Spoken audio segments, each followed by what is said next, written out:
A chegada do frio e a baixa umidade relativa do ar são os principais desencadeadores de doenças como gripes e resfriados, asmas, bronquites, amidalites, pneumonias, rinites alérgicas e dores de ouvido. Estas enfermidades têm sintomas muito parecidos e, por isso, podem ser facilmente confundidas. No quadro Saúde em Dia de agora, vamos saber mais sobre as doenças de inverno e os cuidados necessários para a prevenção e tratamento delas. Para isso, a gente conversa agora ao vivo com o médico pneumologista Clóvis Botelho. Bom dia, obrigado pela presença aqui com a gente. Bom dia a todos. Esse conjunto de doenças, todas elas podem acontecer nessa época? Nós tratamos essas doenças no capítulo das infecções respiratórias agudas.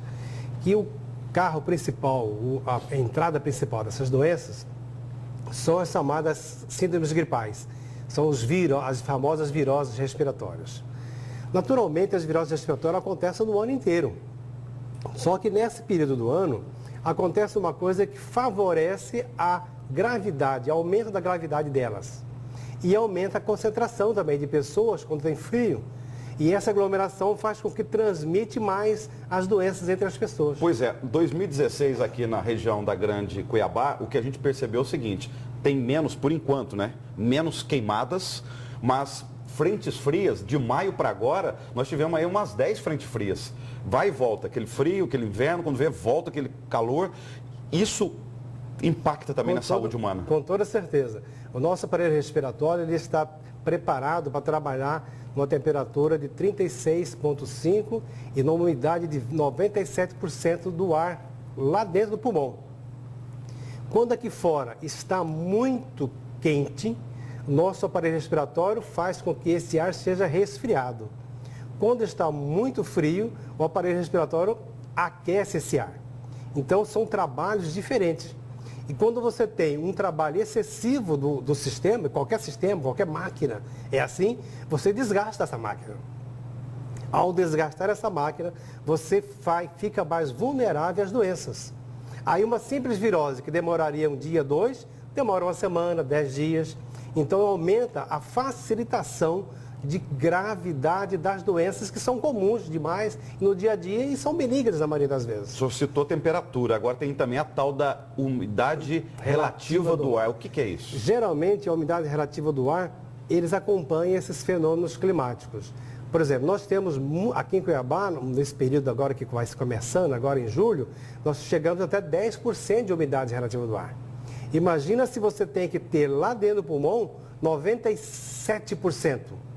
Quer dizer que você tem que colocar do seu próprio organismo 87% a mais de umidade nesse ar para ser absorvido adequadamente. Então, todas as nossas células têm que jogar água para dentro desse ar. Porque o oxigênio que a gente respira, ele tem que ter uma certa umidade. Exatamente. É isso. É isso mesmo. Para nosso organismo trabalhar como se fosse assim, no ponto, bem reguladinho, tem que estar 97% de oxigênio. Todas as variações para mais ou para menos, o nosso organismo tenta adequar. E essa adequação exige um trabalho maior ou menor do aparelho respiratório. Se tiver uma diferença muito grande, por exemplo, quedas bruscas de temperatura, até o organismo adaptar-se, ele leva a ter um sofrimento maior. E com isso, aquela partículazinha viral, a poluição que tem no ar, as queimadas, tudo isso favorece nessa instabilidade que já existe por causa do clima. Então essa associação clima, poluição, doença, existe nessa época um prato cheio. Então nós temos piora dos quadros que seriam normalmente benignos. E aí, inevitavelmente, a gente acaba usando, por exemplo, mais roupas longas, em ambientes fechados. O que a gente deve fazer? Olha, na verdade, quando nós temos duas situações aí que a gente tem que marcar bem. Primeiro, nessas mudanças bruscas para friagem, que a gente chama de quedas de temperatura. Geralmente acontece aglomerações de pessoas e aí circulam mais partículas virais e bactérias entre as pessoas. É comum isso. Você não tem exaustão, então aquele acumula as partículas.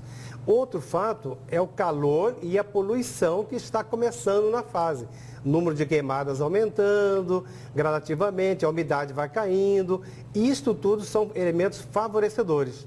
Nós temos que ter condutas diferenciadas para ambas as situações. Numa é agasalhar e tomar cuidado ao contato com pessoas doentes em ambientes fechados. Na outra, um outro extremo, que seria de gravidade maior por um período mais longo, que nós temos aqui 3, 4 meses de situação desse tipo, que seria baixa umidade relativa do ar e calor excessivo. Então, proteger-se do calor e hidratar-se com maior volume de água. Normalmente, a média para um adulto seria 2 litros dia de água. Nessa fase, tem que aumentar para 3 ou até 4 litros, dependendo da estrutura do paciente e do peso corporal. Os indivíduos mais obesos, eles precisam mais de água, porque o tecido gorduroso absorve mais água.